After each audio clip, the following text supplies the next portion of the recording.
Greetings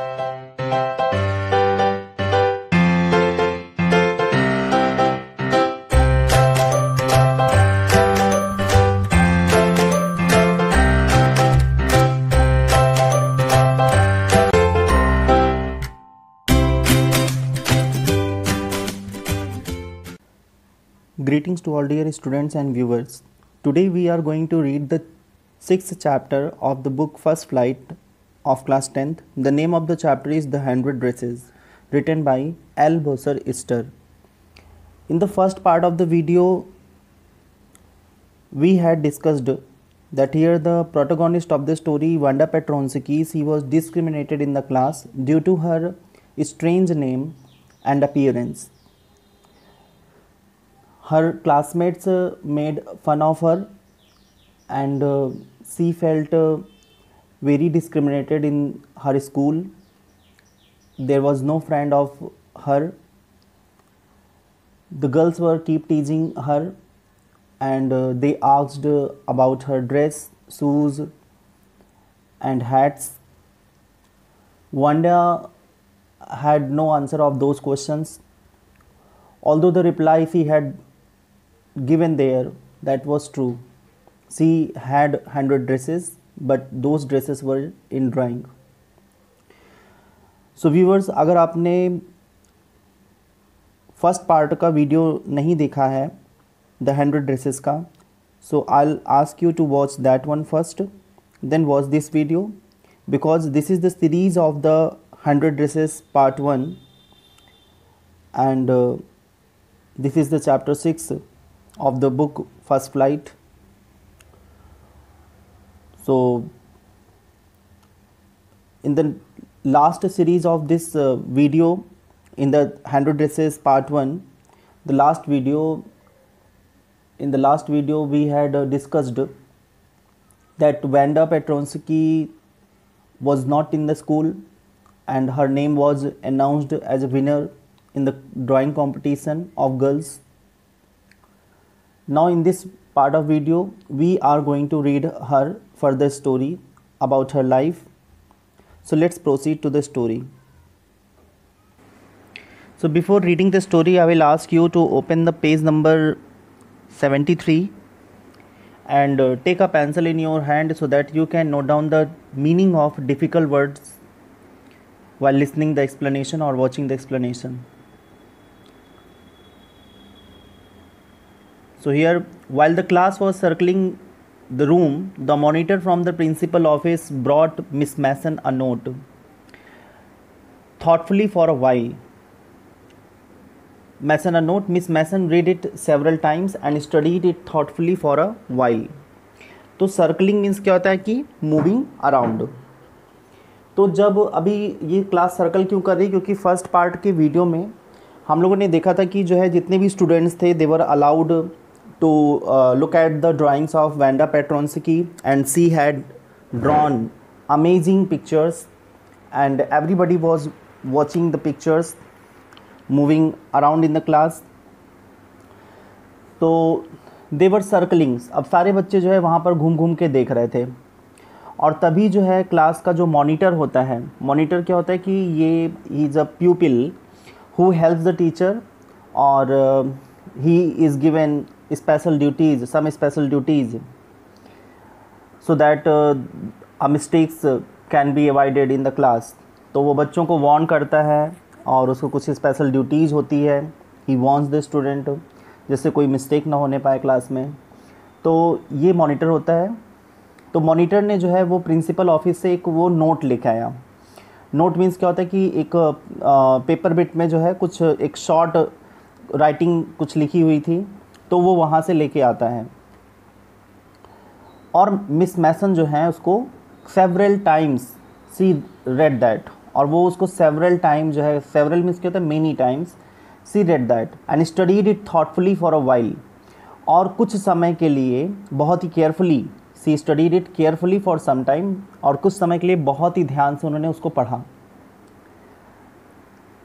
then सी clapped her hands, और तभी जो है बच्चों के अटेंशन को ड्रॉ करने के लिए, मतलब जिससे बच्चे अब पिक्चर्स को देख रहे हैं, तो जिससे बच्चों का अटेंशन उनकी तरफ आए, तो सी क्लैप्ड हर हैंड्स, तो उन्होंने अपने हाथ से ताली बजाई। Attention class, everyone back to their seat, तब उन्होंने जो है she asked everybody to go back to their seat, क्योंकि बच्चे जो है ड्राइंग्स को देख रहे थे, तो तब उन्होंने जो है इंस्ट्रक्शन दिया कि सारे बच्चे जो है अपने अपने सीट पर वापस आ जाएं। When the shuffling of feet had stopped and the room was still and quiet, Miss Mason said, I have a letter from Vanda's father that I want to read to you. तो सफलिंग of feet means क्या होता है कि sound of movement of the feet. जैसे क्या होता है जब हम वॉक करते हैं तो उसमें कुछ मूवमेंट होते हैं, कुछ बच्चे स्कफिंग करते हैं, पैर को घसीट करके चलते हैं, तो एक आवाज़ आती रहती है। और स्टिल मीन्स क्या होता है कि मोशनलेस, शांत या विदाउट मूवमेंट। और क्वाइट मीन्स भी क्या होता है साइलेंस। तो जब क्या हुआ कि sound of movement of the feet had stopped, जब पैरों की आवाज़ बंद हो गई, सारे मूवमेंट्स जो है क्लास में जो हो रहे थे वो स्टॉप हो गए, और there was no sound in the class, जब क्लास में बिल्कुल कोई मतलब साउंड नहीं हो रहा था, एकदम शांति हो गई थी, देन मिस मैसन स्पोक, तब मिस मैसन ने बोला कि I have a letter from Wanda's father, कि उनको उनके पास एक लेटर है जो कि वैंडा के फादर ने लिखा है। And she wanted to read that letter for the students of class, और वो उस लेटर को क्लास में पढ़ के सुनाना चाहती हैं।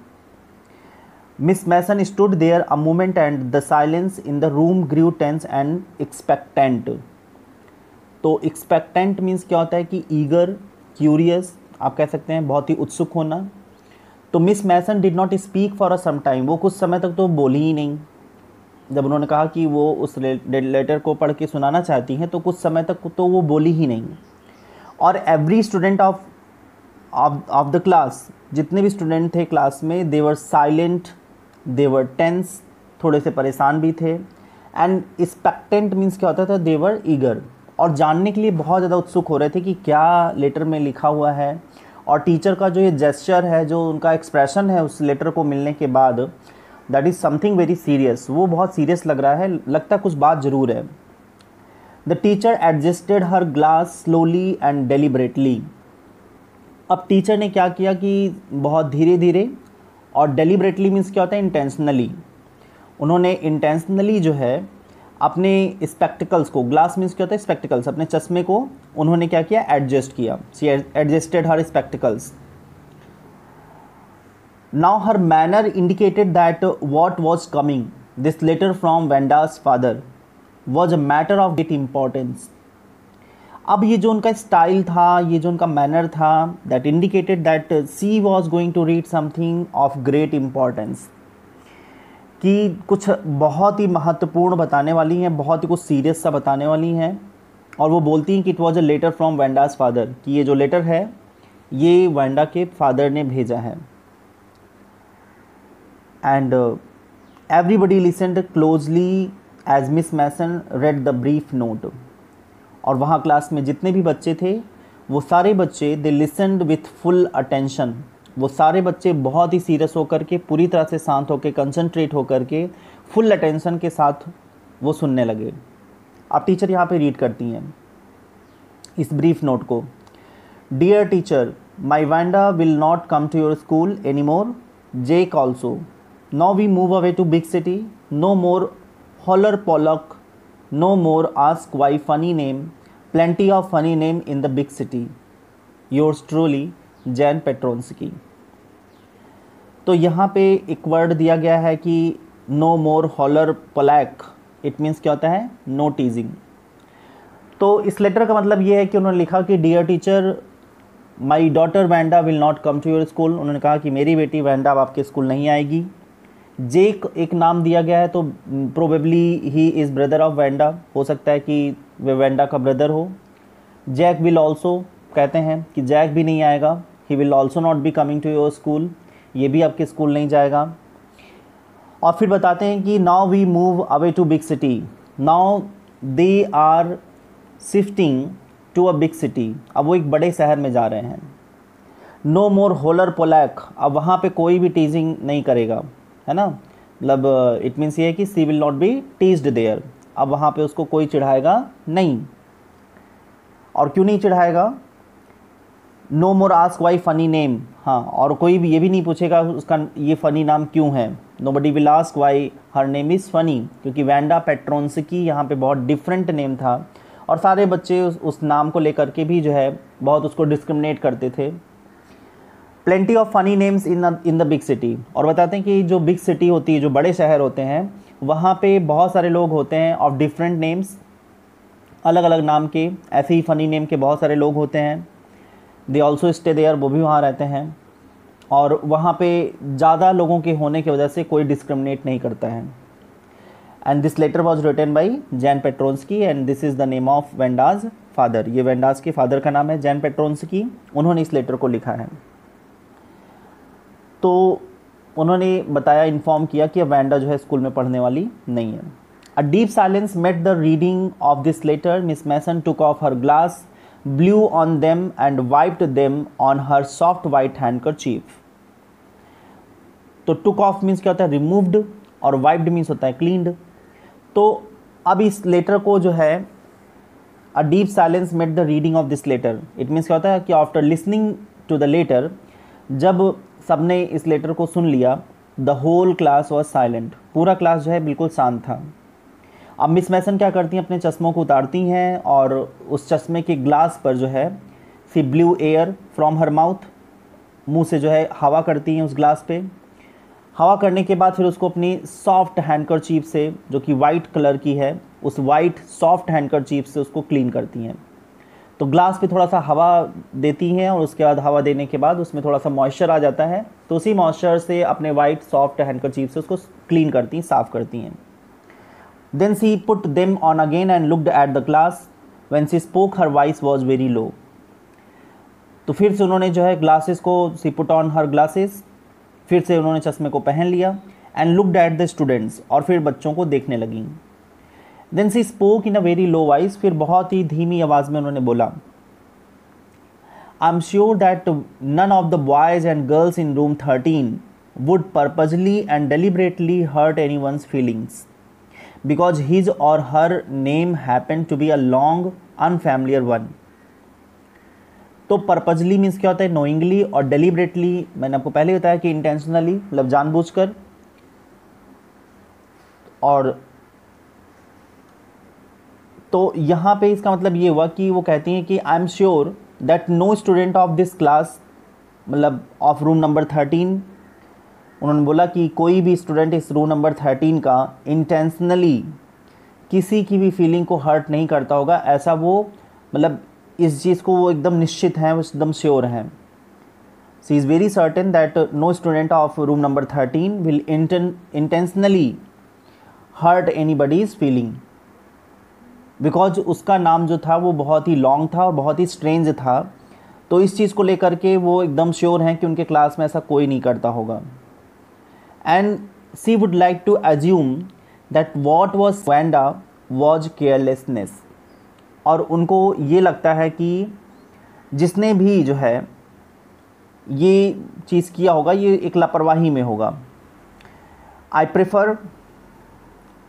prefer to think that what was said in thoughtlessness। तो thoughtlessness मीन्स क्या होता है? विदाउट एम्पैथी, या आप कह सकते हैं कि केयरलेसनेस में। तो उन्होंने ये सोचा कि उनको ये वो एज्यूम करती हैं, ऐसा होप करती हैं कि शायद जिसने भी उस वेंडा को चिढ़ाया होगा तो कोई लापरवाही में इसे चिढ़ा दिया होगा, उसके पीछे कोई वजह नहीं रही होगी। अब जितने बच्चे थे वहाँ पर, मतलब नोबडी अंडरस्टूड इट्स इम्पैक्ट, मतलब जिसने भी ये किया, जिसने भी ऐसे थॉटलेसनेस मतलब क्या होता है कि बिना सोचे समझे, मतलब जिसने भी अगर वेंडा को चिढ़ाया भी होगा, टीज भी किया होगा, तो उसके रिज़ल्ट को बिना मतलब समझे या बिना उसके रिज़ल्ट को जाने कि उसका प्रभाव क्या पड़ेगा, तो जिसने भी ये सब किया तो he did not understand its impact, कि उसका इम्पैक्ट क्या पड़ेगा, वेंडा स्कूल छोड़ देगी, तो ये उसको नहीं पता रहा होगा। और जिसने भी किया होगा इसको केयरलेसली उसने किया होगा, उसने बहुत ध्यान से नहीं किया होगा। I know that all of you feel the way I do, that this is very unfortunate thing to have happened, unfortunate and sad both, and I want you all to think about it। और फिर वो कहती हैं कि उनको ये बहुत अच्छे से मालूम है कि क्या सब वहाँ पर फील कर रहे हैं, that we all are feeling that it is unfortunate, मतलब वहाँ पे सब क्या फील कर रहे हैं कि बहुत ही दुर्भाग्य है कि एक लड़की जो है वो स्कूल में पढ़ रही थी और उसके वो कुछ बच्चों की वजह से उसको छोड़ना पड़ा। तो ये कितनी दुर्भाग्य की बात है, और ये बहुत ही दुख की बात भी है, दुर्भाग्य भी है और दुख की भी बात है। तो वो कहती हैं उनको ये बात मालूम है कि सब क्या फील कर रहे हैं, सभी को ये लग रहा है कि बहुत ही अनफॉर्चुनेट है और साथ ही साथ बहुत दुख की बात है कि Wanda has left the school, कि वांडा एक अच्छी गर्ल थी, वो उसने स्कूल को छोड़ दिया। और उन्होंने कहा कि and I want you all to think about it, और उन्होंने कहा कि वो चाहती हैं कि अगर बच्चे ऐसा सोच रहे हैं कि बहुत ही अनफॉर्चुनेट है, बहुत ही सैड है, तो ये इस पर जो है सारे बच्चों को गौर करना चाहिए और सोचना चाहिए कि ये जो हुआ वो जस्टिफाइड था, सही था या नहीं था, इसके बारे में सोचना चाहिए। The first period was a study period. Maddie try to prepare her lessons but she couldn't put her mind on her work. अब जो फर्स्ट पीरियड था वो क्या था कि ये मीन्स एक स्टडी पीरियड था, मतलब टीचर टॉट द क्लास, वो टीचर उस क्लास में पढ़ाता था फर्स्ट पीरियड में। तो सी कुडंट पुट हर माइंड, इसका मतलब क्या होता है, सी कुडंट कंसंट्रेट, अब वो अपनी पढ़ाई में कंसंट्रेट नहीं कर पा रही थी। मेडी ट्राइड टू अंडरस्टैंड, जो भी क्लास में पढ़ाया जा रहा था वो पढ़ने की कोशिश कर रही थी, समझने की कोशिश कर रही थी जो भी कुछ क्लास में पढ़ाया जा रहा था, लेकिन she was not able to concentrate, वो उसका माइंड जो है वो काम पे, मतलब जो भी क्लास में हो रहा था, जो स्टडी चल रही थी, वो उस पर कंसंट्रेट नहीं कर पा रही थी। इट मीन्स क्या था कि वो डिस्टर्ब थी। She had a very sick feeling in the bottom of her stomach. तो sick feeling in the stomach means क्या होता है, सी डिस्टर्ब्ड और अपसेट। तो यहाँ पे ये था कि she was very upset and disturbed, वो क्योंकि इस बात से बहुत ज़्यादा, क्योंकि वांडा ने स्कूल छोड़ दिया था और कहीं ना कहीं वांडा के लिए जो है मैडी और मैडी और पैगी जो है दोनों उसके रिस्पॉन्सिबल थे। तो सी वॉज फीलिंग गिल्ट, अब वो गिल्ट फील कर रही थी और इसी वजह से she was feeling very disturbed. True, she had not enjoyed listening to Peggy ask Wanda how many dresses she had in her closet, but she had said nothing. Closet means क्या होता है, कबर्ड। तो it is true, ये तो सही बात है कि मैडी जो है वो पसंद नहीं करती थी, जब पैगी जो है वांडा से पूछा करती थी तो मैडी को ये अच्छा नहीं लगता था कि how many dresses she had in her cupboard, कि उसके कबर्ड में उसके पास कितनी ड्रेसेस हैं। तो जब भी पैगी ये क्वेश्चन किया करती थी वांडा से तो मैडी को बिल्कुल भी अच्छा नहीं लगता था। ये तो बात एकदम सही है। But Maddie had not said anything to Peggy ever, लेकिन मैडी ने कभी पैगी को ये बात रोकी नहीं कि वो जो कर रही है वांडा के साथ में वो अच्छा नहीं है, उसने उसको रोका नहीं। और इसीलिए क्या हुआ, she had stood by silently and that was just as bad as what Peggy had done, worse she was a coward. तो स्टूड बाई मीन्स क्या होता है, सपोर्टेड। तो अब यहाँ पे क्या हो कि वो हमेशा क्या करती थी, सी स्टूड देयर साइलेंटली, एकदम शांत होकर के खड़ी रहती थी। और उसके शांत होने का मतलब क्या था, सी वॉज सपोर्टिंग पैगी, वो पैगी को क्या कर रही थी, सपोर्ट कर रही थी। She thought her silence was as bad as Peggy had done to Wanda. और अब इस समय मैडी जो है, जब वांडा ने स्कूल छोड़ दिया तो अब मैडी ये सोच रही है कि अब उसने ना बोल करके, उसने जो वहाँ पर वो साइलेंट रही और वहाँ पर खड़ी रही, ये उतना ही बुरा है जितना कि पैगी ने जो है वांडा को टीज़ किया, उसका साइलेंस भी उतना ही बुरा है उसकी टीजिंग के बराबर। पैगी जो है वो टीज़ करती थी और वांडा वहाँ पर खड़ी रहती थी, तो सी वो सपोर्टिंग हर, उसको सपोर्ट कर रही थी। तो ये उतना ही बुरा काम है जितना कि पैगी का टीज़ करना वांडा को। Maddie thought that she was a coward. अब वो ये सोचती कि वो बहुत ही कॉवर्ड है, वो बिल्कुल उसके पास करेज नहीं था कि वो पैगी को रोक सके। तो वो कहीं ना कहीं सी वॉज अ कॉवर्ड, वो निश्चित रूप से वो कायर थी। At least Peggy hadn't considered that they were being mean, but she Maddie had thought they were doing wrong. Mean means क्या होता है, सेल्फिश।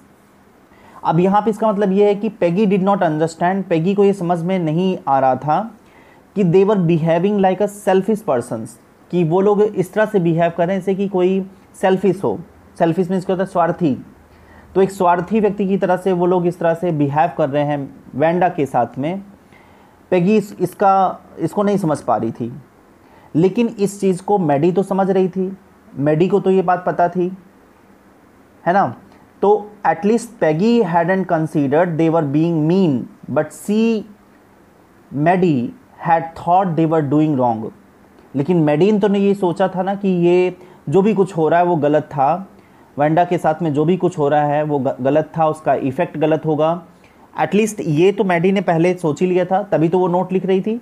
तो मैडी ने ये समझा था कि कहीं ना कहीं वेंडा के साथ में गलत है, और पेगी इसको इसलिए कर रही थी कि सी कुड नॉट अंडरस्टैंड कि what would be the effect of it, उसका इफेक्ट क्या होगा। सी डिड नॉट अंडरस्टैंड, पेगी को ये समझ में नहीं आता था कि इसका इफेक्ट क्या होगा, इसका प्रभाव क्या पड़ेगा वेंडा के ऊपर, ये पेगी को नहीं समझ में आ रहा था। But Maddie was aware, Maddie जो है अवेयर थी दैट इट वॉज रॉन्ग, कि ये गलत था।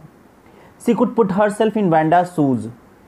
हाँ, to put in someone shoes means ये आपका ईडियम है, और इसका मतलब होता है कि imagine to be in someone situation, कि किसी की सिचुएशन को इमेजिन करना, अपने आप को उस सिचुएशन में रखना। जैसे क्या होता है कि अगर पेगी अपने आप को वेंडा की सिचुएशन में रखती कि उसके पास भी सिर्फ एक ही ड्रेस होती और उसके पास भी एक ही शूज़ होता, और वो उसके पेन को, उसकी सफरिंग को, उसकी पॉवर्टी को अगर वो थोड़ा सा अपने आप को उस प्लेस पे रख करके, वेंडा के प्लेस पे रख के सोचती, तो शायद वो कभी भी वेंडा से दोबारा ये क्वेश्चन करती ही ना। तो मतलब she could put herself in Wanda's shoes. तो यहाँ पे जो है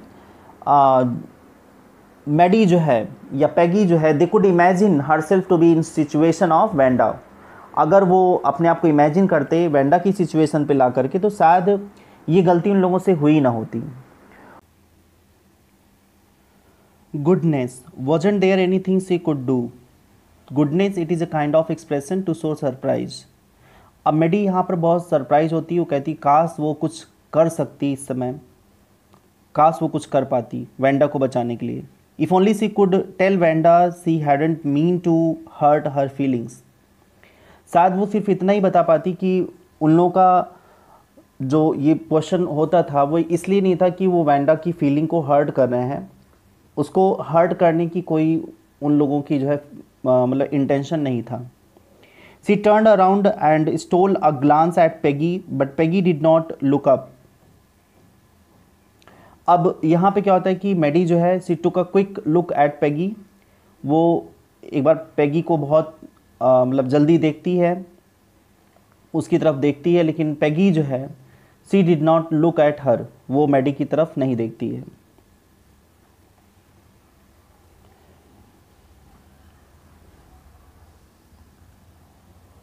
she seemed to be studying hard.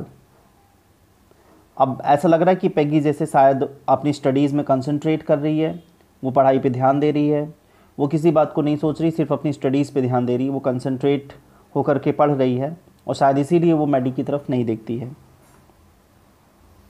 Well, whether Peggy felt badly और not, she Maddie had to do something. अब यहाँ पे ये था कि चाहे पेगी को बुरा लग रहा हो या बुरा लगा हो अबाउट द इंसिडेंट, इस इंसिडेंट के बारे में या नहीं, but Maddie wanted to do something about it. लेकिन मैडी जो है वो कुछ करना चाहती थी इस इंसिडेंट के बाद, उसका कुछ मन था कि वो वेंडा के लिए कुछ करे। She had to find Wanda Petronski, उसे क्या करना था, she wanted to meet Wanda Petronski. Find means क्या होता है कि उससे वो मिलना चाहती थी, वो वेंडा से मिलना चाहती थी। Maybe she had not yet moved away, maybe Peggy would climb the heights with her and they would tell Vanda she had won the contest, that they thought she was smart and the 100 dresses were beautiful. और वो उससे मिलना चाहती थी, और शायद वो अभी बिग सिटी में शिफ्ट नहीं हुई होगी, she had not yet shifted to the another city, शायद वो अभी ना गई हो, अभी बोगिन साइड्स में ही हो।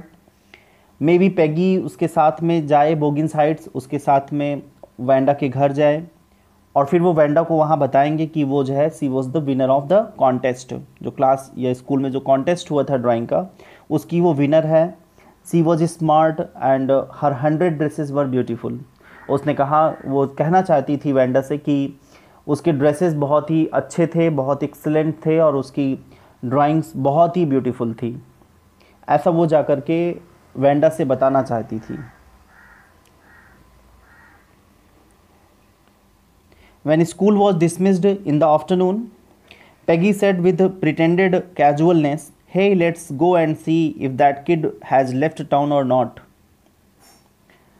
तो जब स्कूल ओवर हुआ, क्लासेस सारी फिनिश हो गई, तो जैसे ही स्कूल क्लोज हुआ तो उस आफ्टरनून में जो है, दोपहर के टाइम जब बच्चे घर जाते हैं स्कूल से, तब पैगी ने जो है मैडी से कहा कि चलो बोगिन हाइट चलते हैं और देखते हैं कि वो गई है या अभी नहीं गई है, अभी कहीं है तो नहीं बोगिन साइड्स में। So Peggy had the same idea. Maddie glowed, Peg was really all right. तो ग्लोड मीन्स क्या होता है कि फेल्ट वेरी हैप्पी।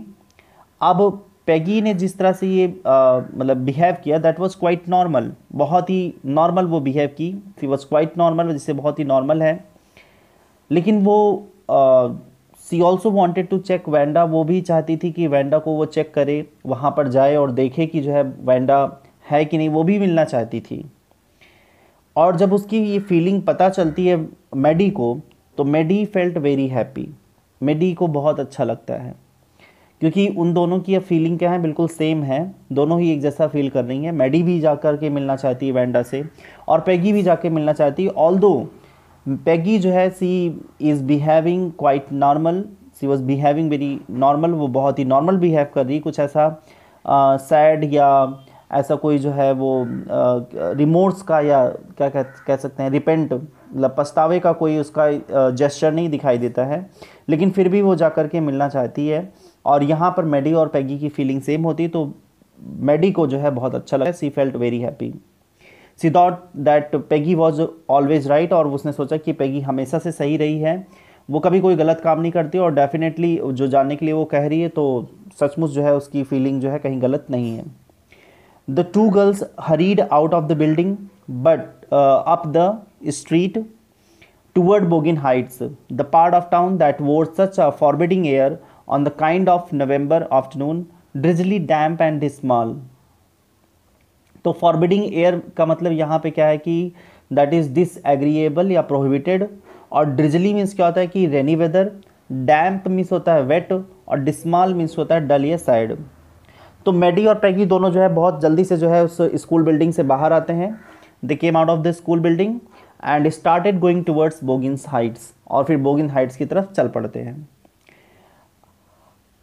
अब यहाँ पे जो ये वर्ड यूज़ किया गया कि the part of town that wore such a forbidding air, तो फॉरबिडिंग एयर मतलब यहाँ पे क्या होता है कि जो बोगिन्स हाइट्स है उस तरफ जो है people did not want to go, कभी जो है लोग जाना ही नहीं चाहते हैं बोगिन हाइट्स की तरफ, जिधर वो जा रहे थे। बोगिन हाइट्स जो है that is a part of town, वो टाउन का एक पार्ट है जहाँ पर कोई भी जाने की मतलब इच्छा नहीं होती किसी की। People did not want to go in that place, मतलब उस प्लेस पे जाना किसी को अच्छा नहीं लगता था, क्योंकि ड्यूरिंग मंथ ऑफ नवंबर के मंथ में there used to be rains in that area, उस एरिया में नवंबर के मंथ में भी बारिश होती रहती थी। और जो लोकेलिटी थी वो इतना वेट था वहाँ पे, वेट मतलब क्या होता है कि water flowing in open area, पानी हर जगह बहता रहता था, मड रहता था, तो बहुत ही ख़राब एरिया था। It had a dull look, और जो उसका लुक था वो भी एकदम डल सा था, बिल्कुल मतलब अच्छा नहीं दिखता था वो, तो बिल्कुल डल लुक था उस प्लेस का, और हमेशा वहाँ पर वेट रहता था, कीचड़ रहता था, और बारिश हुआ करती रहती थी नवंबर के मंथ में भी, इसलिए लोग वहाँ पर जाना पसंद नहीं करते थे। People did not want to go, इसीलिए यहाँ पे बोला गया कि फॉरबिडिंग एयर, मतलब वो एकदम डिसएग्रीएबल था, वहाँ जाना कोई पसंद नहीं करता था। Well at least said Peggy gruffly, I never did call her a foreigner और make fun of her name. तो ग्रफली मीन्स क्या होता है, रफली या एब्रप्टली, अचानक, है ना, अचानक। पेगी मीन्स पेगी ग्रफली मीन्स क्या होता है, पेगी ने अचानक। तो पेगी ने एक रफ वॉइस में, मतलब ऐसे ही उसने अचानक ये बोला कि जो है उन्होंने कभी भी वेंडा को तो फॉरेनर नहीं बोला, फॉरेनर मीन्स क्या होता है विदेशी, ऐसा कहकर तो कभी नहीं बुलाया। And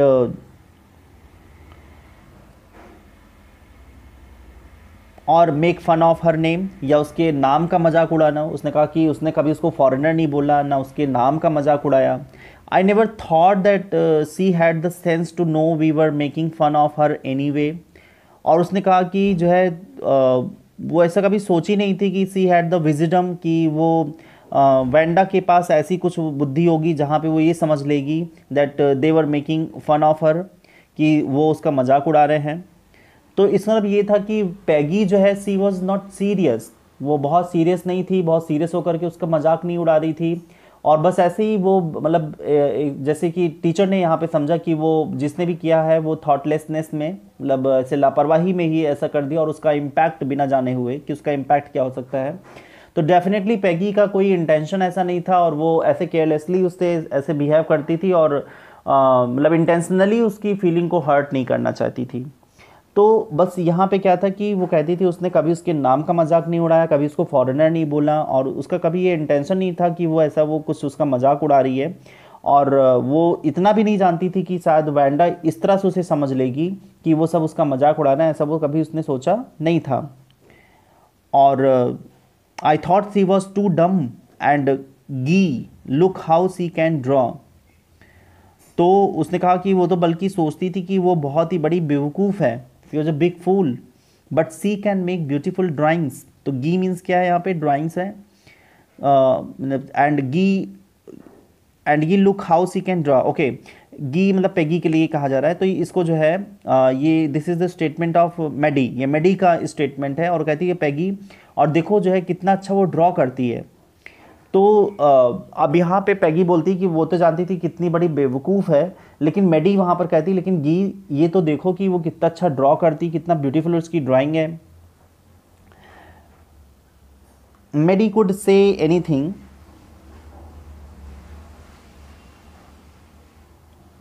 Medi could say anything. All she hoped was that they would find Vanda.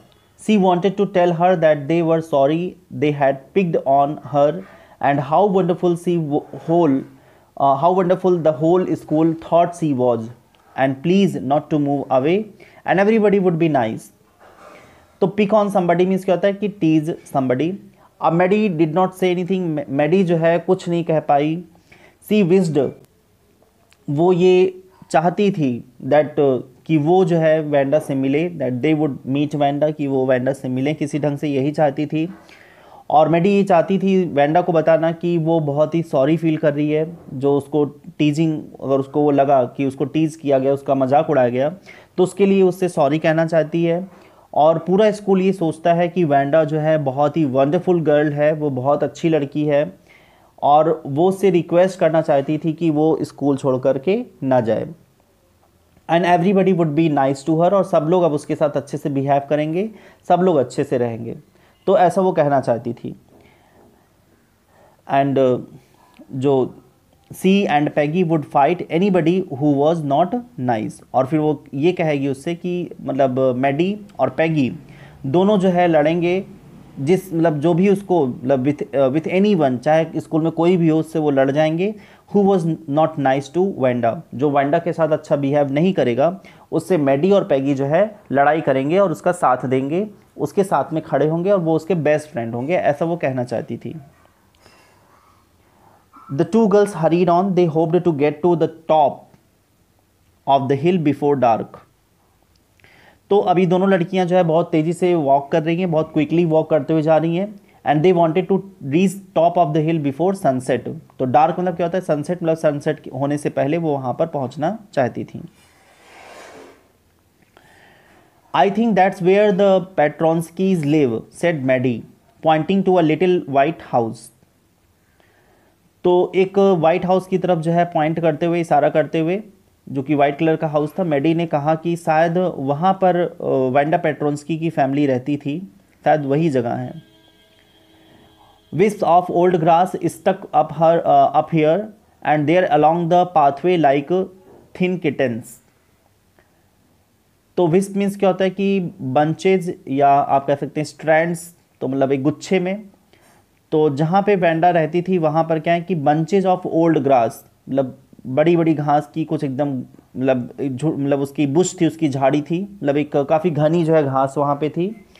And that had grown all over the path, मतलब पूरे रास्ते भर में वो घास उगी हुई थी।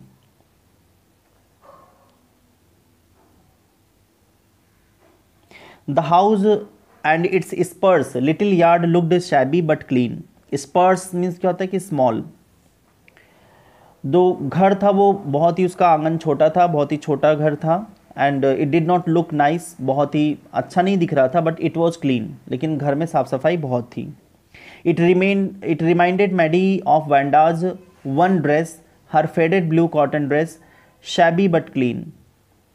तो उसके घर को देख करके मैडी को एक चीज़ याद आती है वैंडा की, कि वैंडा की ड्रेस भी, जैसे उसका घर जो है एकदम बिल्कुल फेडेड है, बहुत दिखने में अच्छा नहीं है, तो इसी तरह से वैंडा की ड्रेस भी हुआ करती थी। जो उसकी ब्लू ड्रेस होती थी वो भी फेडेड हुआ करती थी, लेकिन वो साफ़ हुआ करती थी। That was always clean, that looks nice. तो ड्रेस जो है वो that did not look nice but was always clean. तो जैसे उसका घर जो है वो उतना अच्छा दिखने में नहीं लग रहा था, लेकिन वो साफ़ सुथरा था, उसी तरह से उसकी ड्रेस अच्छी नहीं थी, लेकिन वो हमेशा साफ़ रखती थी उसे। There was not a sign of life about the house. Peggy knocked firmly on the door, but there was no answer. She and Maddie went around to the backyard and knocked there. Still there was no answer. तो not a sign of life means क्या होता है कि nobody lived there. तो ऐसा लग रहा था कि जैसे घर में कोई नहीं है, और पेगी ने जो है दरवाजे पर नॉक किया, बट nobody answered there, लेकिन किसी ने आंसर नहीं किया। और दोनों लड़कियां जो हैं फिर पीछे, घर के पीछे की तरफ जाती हैं और फिर बैक डोर को नॉक करती हैं, but there was no answer, लेकिन वहाँ से कोई आंसर नहीं आता है।